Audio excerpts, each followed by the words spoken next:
All right. Hey, everybody. It's John Rothe at Riverbend Investment Management. Welcome to this week's Big Picture Market Update. This is for the week of January 20th, 2023. So to start off with, let's talk about the S&P 500. A lot going on this week. As remember from last week, I talked about this chart where we have this downward trend that established here. This is this red line here. And what I've done is mark with these yellow circles every time the market has come up to that trend line. And you can see every time it's got up there, it's almost like a brick wall. It just gets reversed back fairly quickly.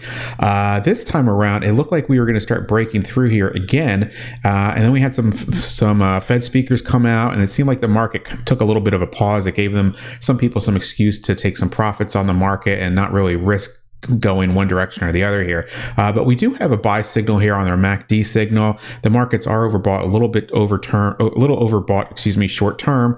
But again, we have these longer term buy trend signals. And like I mentioned last week, what's interesting with this is in the past, we've had these buy signals at a fairly low level, and then the market would rise up to this trend line, and then we get a sell signal. This time around, we're starting off with a buy signal around these levels. So we're gonna have to keep an eye out to see if this signal ends up being confirmed and the market pushes higher. I think once we break above this line, we're going to see a lot of money come back into the market, and the market's going to move up fairly quickly.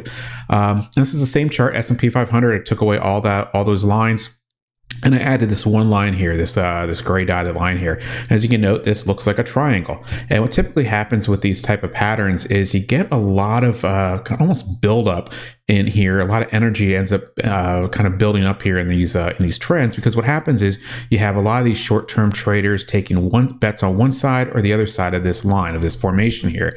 And once it breaks through, everybody that's on the opposite side, on the wrong side of the trade, needs to cover their trade. So it adds almost extra fuel to move the market in one direction or the other. So it's very rare to see these things trade sideways out of these type of patterns. So I think in the next couple of days, we're going to get some type of resolution here, and traders are going to have to make up their mind which way they want to go at the market, and then we'll see some type of thrust up and down. It is interesting that the timing of this kind of coincides with some of the debt limit talks that are going on right now in Congress, but the market seems to really not be paying as much attention to that. What they really focused on this week was the speeches from the various Fed members.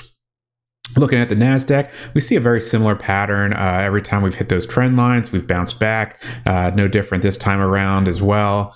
If we look at the Dow Jones Index, this is interesting because it's kind of a slightly different pattern. We've already broken above those trend lines, and we've entered a bit of this sideways trend. Now, the Dow Jones is different than the S&P 500. The S&P 500 is weighted capitalization weighted. It's a Friday, excuse me. And what that means is basically the larger companies, like the technology companies, give up greater weight to the index performance, where the Dow Jones is more equal weighted. So those value companies can have a larger impact on the market. And since we've had value leadership so far this year, we can see that impact in the Dow Jones index. And we've had a kind of a breakout and a little bit of a wait and see pattern going on right here within the Dow. Looking at our broad indices, where the strength has been over the last 10 days, this marked here on this far right, we can see gold miners, copper, emerging markets.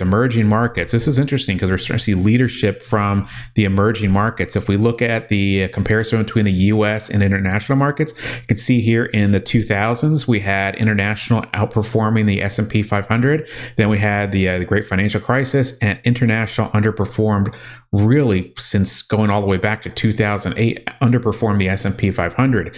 Now it looks like maybe it's starting to wake up. Maybe we're going to try to break through some of these trends and break and turn around, and maybe have some type of international leadership start to kick in the next months or years. So something interesting to watch, just because it's something that's starting to pop up on a lot of money managers' radars.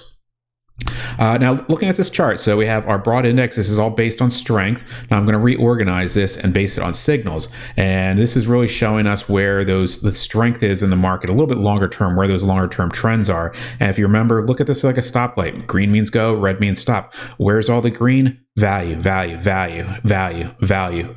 gold, emerging markets. And that's really where it is. We look down here, these are technology names, and really not a lot of overall strength from the tech side or the growth side. It seems like value is still in that leadership role. If we look at our value versus growth comparison, again, here's that value leadership in the early 2000s, and then the Great Financial Crisis, and then growth took over, and value significantly underperformed growth. And now we're starting to see a switch over again, which is not unusual because a lot of times when you have these large market declines like we just had, you have some type of switchover in leadership. So we might be starting to see some type of leadership emerging from the value side of the market that could potentially again last for a couple of years. So something that we're watching very closely because these, like I said, these starting to see a lot of opportunities within the value side of the market right now.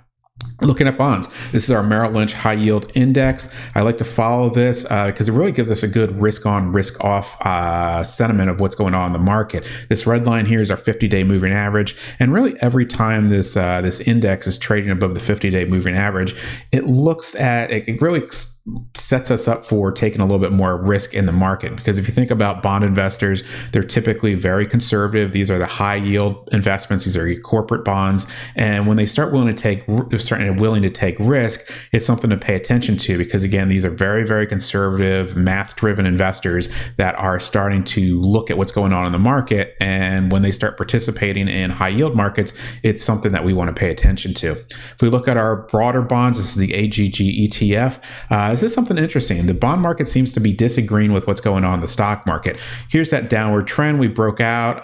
And if you remember, bonds and interest rates trade inversely. So as bond prices go up, interest rates go down and vice versa. So if the market seemed to be a little bit worried this week about the Fed, about maybe them keeping interest rates a little bit higher for longer or potentially being more aggressive and raising rates.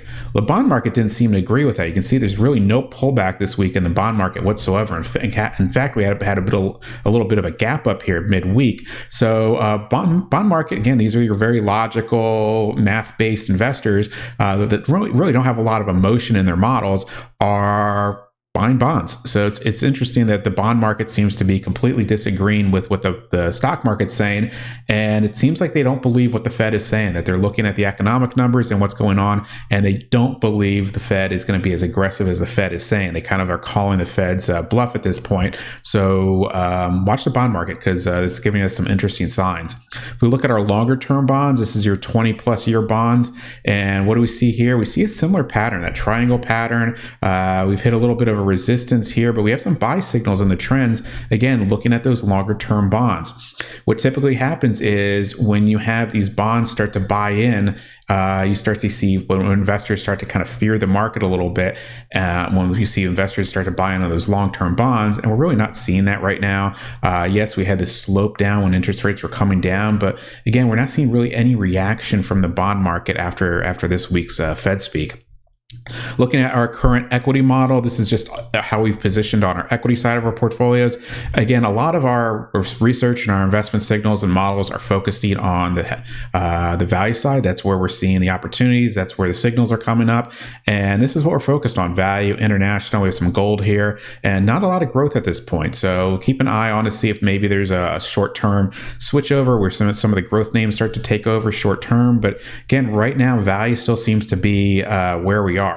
Now, of note, what we do is we place volatility sell signals, sell stops within all our models, so that when we hit certain criteria, we automatically get sold out of those positions. And this week's pullback has gotten us very close in a lot of our holdings to those stop signals. So for example, this is just a random chart I picked up, and you can see here when we're all green, we have our buy signals. When we break this blue-red line, that's our volatility stop, and that's where we get out of those positions. And so we have a lot of things that are 1 or 2% away from those sell signals, which sometimes the market comes right down to those volatility sell signals and then bounces right up. But if we break through those, we'll be exiting the market fairly quickly, because that's indication that basically the market's starting to look at this and they're willing to really agree as a consensus that the market's going to break downward and not upward. So this looks like it's going to have to resolve in the next couple days. So really, I think a lot of investors, including us, are on a bit of a wait and see pattern right now, to really wait and see how this pattern resolves itself. And once it does, we'll update you and let you know what's going on with the market. But just really keep an eye on this right now, because like I said, we'll see a fairly powerful thrust, I think, one way or the other, once this pattern resolves itself. So that's it for this week. If you have any questions, please feel free to reach out to me. The best way is usually by email at john.rothe@riverbendinvestments.com. You can follow me on Twitter at John Rothe, and I have that research blog that I occasionally post some more macro type research. It's a little bit more detailed. Again, if you follow me on Twitter, I post more daily up-to-date charts and things of that nature. So that's it for this week. Thanks so much, everybody, and have a great weekend. Bye-bye for now.